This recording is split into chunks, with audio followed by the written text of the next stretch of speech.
Hey everyone, it's Pat. I'm back making some videos. I apologize for my absence between videos here, or such a length between videos. I don't like to make excuses other than it's difficult to find the time to do the types of things you want on the videos and then get everything edited and put online and everything like that. And a project, in my mind too, has to be amenable to a video.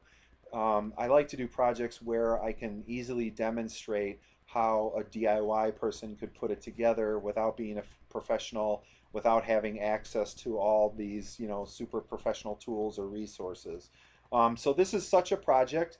We're going to be making a set of barn doors for a client, and it's a double barn door situation. The client wants to close off a craft room where they make their crafts when they have company or when they're not using it. So we're going to be making a double set of barn doors, and we're going to be making our own hardware um, to mount the barn doors too, in order to slide along, open and close. And it's going to be cheaper than buying the hardware themselves. I've seen some really ridiculously priced barn door hardware, upwards of $300 or $400, and that's just for the hardware itself, not even the wood for the door, and that's only for a single door. You can do this. You can probably do this set of double doors, the hardware, for less than $200, and that's pretty good actually. So you can think that the hardware would be less than $100 for a single door. That's actually pretty good. Um, it's going to be a very simple hardware setup. We're not going to do any fancy hardware. They're just going to be flat steel pieces. I ran that by the client. That's what they want, that they're okay with that. So that's what really matters. So let's talk about the doors first. And I'm going to try to keep this video pretty short here, under 10 minutes. Let's talk about the doors. The doors are going to be 1.5 inches thick on the outside, and then 3/4 of an inch thick in the middle. And we're going to make these doors just like cabinet doors. They're going to be giant cabinet doors.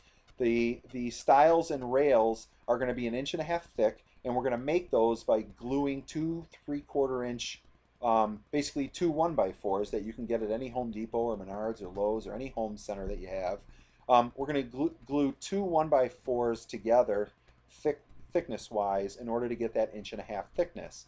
The panels in here are going to be made gluing a bunch of 1x4s, 11 of them to be precise. 11 1x4s, we're going to be gluing them up together to make one giant panel. And I'm going to show you how to do all of this stuff in the shop. And then we're going to mill dados in the stiles and rails all the way around to receive the panel. If you go look and you have raised panel cabinet doors, you will see that they're made exactly the same way we're making these, except we're not going to make the raised portion of the panel. We're just going to make it a flat panel, but it'll be 3/4 of an inch, and you'll see on your kitchen cabinets those boards will all be glued together on their edges before they're milled. They just don't make 12, 13, 14 inch wide solid pieces of wood anymore. The forests, I think, have been pretty much culled of that type of lumber. So anyway, they're made with glued up boards, and that's how we're going to do it. These doors are going to be 42 inches wide each and 84.5 inches tall. So they're pretty beefy doors, and so we want to make sure that they're really thick and they're going to stand up to a long set of time. The strapping and sorry, let me zoom in here the right way. The straps that we're going to mount here to the doors that hold the things to the pulleys is just going to be 1/4 inch by 2 inch steel, and the rail that these doors are going to be ridden on is going to be 1/4 inch by 2 inch steel as well. Um, I want to take the next 5 minutes. Hopefully, I can speak quickly here. I want to take the next few minutes to talk about the hardware itself. The first thing is these pulleys. We're going to be using what's called a V-groove pulley. You can get these from Northern Tool online. And let me zoom in here. And they're V-groove pulley. I know I show it here. It kind of looks like a U-groove, but I'm a pretty decent user of SketchUp, but I'm not like an ultimate expert.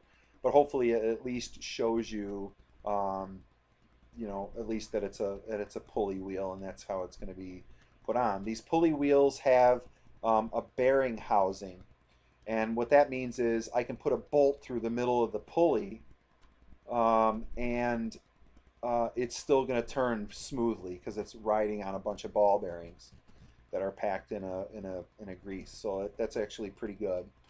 And then we're going to be mounting those to the pulley, and then these pulleys are going to be resting on this 1/4 inch by 2 inch flat piece of steel. And I want to talk about these measurements. Now, I don't want you to be intimidated because this is definitely a DIY project. And you just definitely watch as many videos on barn doors as you can. There are some good ones out there I've seen. You know, DIY Pete puts out a good one. April Wilkerson puts out a good one. But I'm going to be making my doors more elegant a little bit. I don't mean to say that condescendingly. The client wanted them less rustic than some of the other barn door videos are on there, and so that's why we're making them like a cabinet door. Um, but I want to talk about these measurements pretty thoroughly because they're important. The first thing you'll notice is this 1 by 8 here. These doors are going to span an opening, and the opening has no header like a standard doorway has. They have, you know, any doorway you open up to your bedroom, 99% of them are going to have a head jamb above them, and this one doesn't. This one goes all the way up to the 8 foot ceiling. Actually, the ceiling is 91 inches, but it goes all the way to the top. There is no head jamb. So we're going to have to mount a 1 by 8 all the way across from one side of the wall to the other, spanning that opening. And that, coupled with this steel piece of steel here, it's going to be pretty rigid and it's going to be sufficient for what we need. Then mounting the steel plate here, or the steel bar that is going to act as the track, we're going to mount that by drilling holes through it and running 3/8 inch lag screws all the way into the studs. You want to make sure you hit the studs with these things. So in order for these wheels to move freely up top here, I've got to have a spacer, which acts as a standoff, which holds the flat steel bar away from this board. And since these wheels are basically 5.5, not 5.5, they're 3 3/4 inches in diameter, and they're 5/8 of an inch wide. So what that means is that there's going to be some amount sticking out beyond that steel bar that you can see, and so I've got to put these spacers in. Sorry, my voice cracks. I'm just going through puberty. I got to put these spacers in here to make sure that the wheels don't rub on the board back here, and so that's got to be done. And then another thing you have to take into account, which the videos that I saw didn't really take into account, or they did, but they didn't really tell you. Like, you know, there's a couple ways you can do this. You can drill a hole right in the middle of this piece of steel here, and then put your washer over your bolt and put that through and drill them in. But that's going to present a problem. It's going to present a problem on the back, on the front, for the washer that's got to go there, and I drew the washer here kind of crudely. And it's going to also present a problem on the back for the spacer. The wheels, the pulley wheels that we're using, because we're using a 1/4 inch thick steel, they're going to come down. I know it's not shown this way exactly in the picture, but the wheels are going to come down 5/8 of an inch. Let me use the measuring tool so it's a little bit easier. So this is going to come down, let's see here. I don't know why it's giving me a problem here.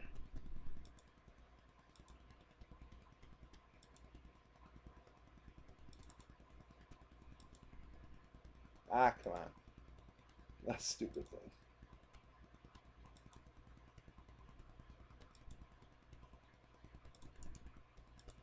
I wonder why it's not letting me hit that. But all right, let's do it this way. Okay, so This is 5/8 of an inch.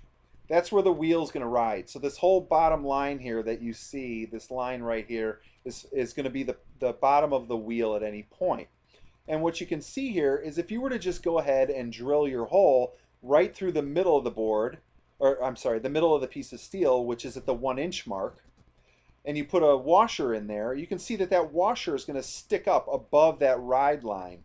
And so that's going to interfere with the pulley moving over the bar. You're going to hit these washer bumps all the time. And it's also going to hit the spacer in the back. The spacer that I'm going to use, I don't feel like cutting a bunch of little pieces of wood and drilling holes off center so that I can make sure that they're below the wheel line.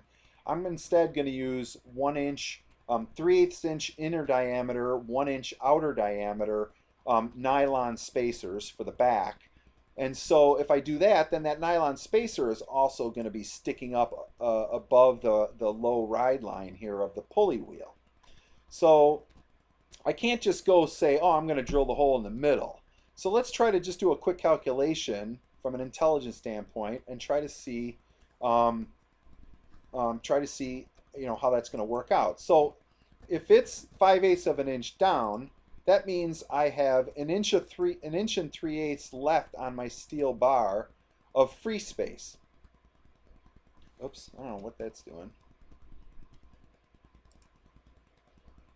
There we go. An inch and 3/8 left in my space. Well, it turns out if I divide that inch and 3/8 by 2, I get 11/16. And if I drill my hole at 11/16, my 1 inch washer here, you can see I drew it on the on down here. It's going to be a little bit below. It's going to be about 3/16 of an inch below um, the pulley line, the ride line. So I'm going to be totally fine. So what does that mean? That means that I'm going to drill my holes 11/16 of an inch from the bottom. And if you're a little bit over and you do it 12/16, which is 3/4, you'll be okay too. You'll have a 16th less room, but it's fine. So that's what I mean. This project can be a little tricky, and the reason I'm going through this is not to intimidate or daunt you from this project. This is very much a DIY project. It's just to point out some things that you might not see in other videos and how to calculate these things. As I may have mentioned earlier in the video, I don't have the luxury of running back to this job site every time I want to put something or hold something up against the wall um, and and try to see if it's going to work. And the reason is because this steel bar, is 15 feet long. That will not fit down a doorway in the stairs. We have to actually go through the window. And same with this 15-inch 15-foot 1x8. I actually installed the 1x8 already just to get a feel. I'll tell you why I did that when we do the construction. I had to make a story paper on where everything was marked. And in order to do that, it was best to just mount that. So we had to get this through the basement window, and we almost didn't make a 15-foot piece. And so the steel bar is going to be the same way. Now, on shorter bars, yeah, I could run back to the job and hold things up and see how they look. That's totally fine. But I don't have that luxury. And so I had to make very sure of my measurements. I have to make very sure of these holes, because I'm not just going to be able to, take this 15-foot piece of steel, run it all the way back 45 minutes to the shop, drill new holes. It's just not going to work. I mean, drilling holes through steel takes time. And as you're going to see, I'm going to show you an alternative to drilling through steel. I happen to be fortunate enough to have what's called a Whitney punch, and that's going to punch a hole through the steel, and it's going to be clean as a whistle, and it's going to do it in about 1/8 of the time that it takes to actually drill through it. But most of us don't have a Whitney punch, and that's totally fine. We're going to show you how to drill through them as well. But in any case, that's pretty much what I wanted to show you. I should say qualify here. The last thing I want to show you is um, you have to make sure that when you attach the pulley to this strap here, that the thickness of your door is not going to hit the wall, which means the thickness of our door has to be, some amount away from the wall here. And this one is going to be basically, you know, maybe a quarter of an inch or more. That's just enough clearance away from the wall. And I wouldn't have known that, or I might have screwed that up if I didn't kind of draw this out on paper first and then put it up on SketchUp so that I could walk through it with you.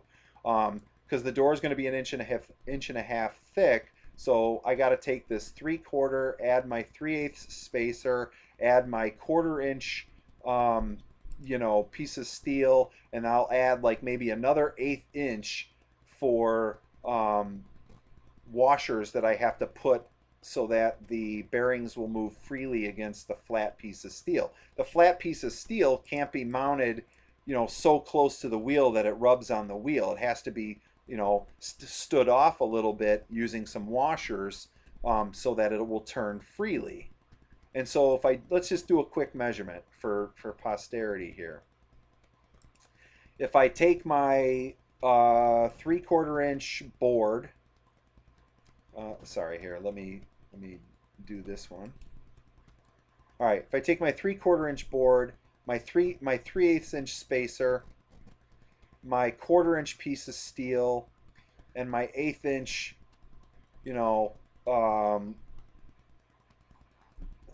it's not exact, but my 1/8 inch piece of my 1/8 inch space between the pulley wheel and the strap of steel, I'm basically going to get that's an inch and 3/8 plus, let's see, an inch and 3/8 plus an eighth is an inch and a half to the strap. So I'm going to be very close to this. I might even have to use a larger spacer. I might have to use a 1/2 inch spacer to come off the wall here. And that's what I need to know to find that. So if I need a 1/2 inch spacer, I'll definitely, bring that to our attention. Or, I'll put an extra washer here through the pulleys. And so then that will set the door further away.